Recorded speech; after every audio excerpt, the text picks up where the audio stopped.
በሰማባሪ በዛሬው ዕለት ደግሞ እንግዲህ የምንማራቸው የእንግሊዘኛ ትምህርቶች የመጀመሪያው ዋትስአፕ ስትባሉ ምን ብላችሁ የምትመልሱት?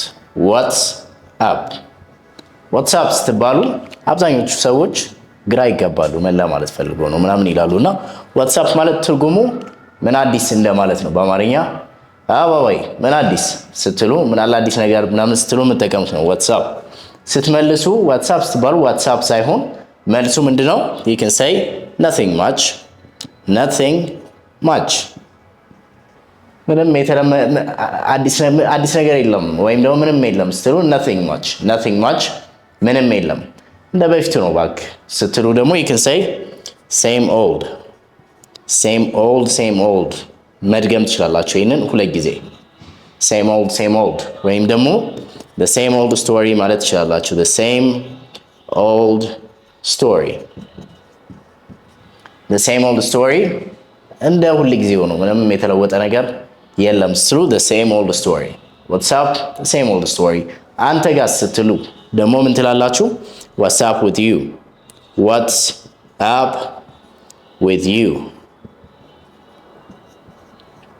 you እስኪ አሁን what's up ስላችሁ nothing much what's up with you ትሉኛላችሁ ማለት ነው። እስኪ አብረን በላት what's up very nice same old story እንደተለመደው ነው እንደው ጊዜው ነው ምንም አዲስ ነገር የለም። ከዛ ሌላ ደግሞ አንድ ግራ የሚያጋባቸው ነው ብዙ ሰዎች ስፔሻሊ ተማሪዎቼ እንደዚህ ስላቸው ግራ ይጋባሉ። what's good ስል ምን ማለቱ ነው ምናምን ይላሉ። what's good ስትባሉ ደግሞ ምን ጥሩ ነገር በህይወታችሁ እየተካሄደ ነው እንደማለት ነው። ወይም ቀለል አድርጋችሁ እንዴት ነው አማን ነው ስትሉ የምትጠቀሙት ነው what's good ስትባሉ you can say everything is good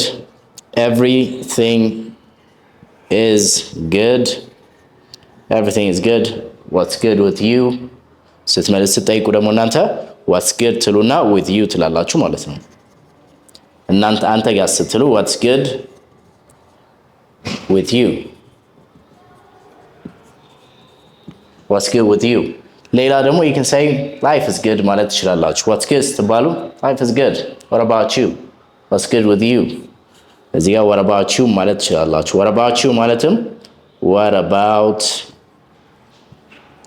you እስኪ ይችን አብረን በላት what about you ስታነቡት what about you ሳይሆን what about you እችን ቲን ወደ ዲ ቀይሯታል አሜሪካኖች። ብሪቲሾች ደግሞ what about you ነው የሚሉት what about you ይላሉ ብሪቲሾች። አሜሪካኖች ደግሞ ቲ ወደ ዲ ትቀይራለች በስሱ what about you ከዛ ደግሞ ቲ እና ዋይ ደግሞ ተከታትለው ሲመጡ የቺ ሳውንድ ነው ያላቸው ቺ chair እዚህ ጋርም ተመሳሳይ ቲንግ ምን ትላላችሁ what about you እስኪ አብራችን በሉ what about you very nice what's good life is good what about you ወይም ደግሞ what's good everything is good what about you life is good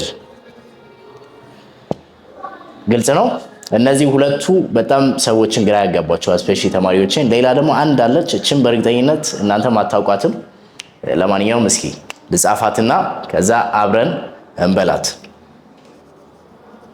what have you been up to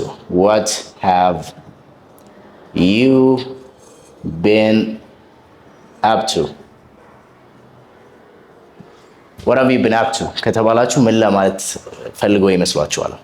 what have you been up to what's up bro what have you been up to ካልኩኝ ምን ለማለት ይመስላችኋል? okay so what have you been up to ማለት ምን እየሰራህ ከረምክ ወይም ምን እያደረግሽ ከረምሽ ስትሉ መጠቀሙት ነው። እንደምን ሰነበትክ ስትሉ how have you been እንላለን። how have you been እንደምን ከረምክ እንደምን ሰነበትሽ ስትሉ how have you been ምን እየሰራሽ ከረምሽ ወይም ደግሞ ምን እየሰራህ ሰነበትክ ስትሉ ደግሞ what have you been up to ግልጽ ነው አይደል? ሁለቱ ጥያቄዎች ግልጽ ናቸው። ብዙ ሰዎች ያው ግራ ይጋባሉ እንደዚህ ተብለው ሲጠየቁ።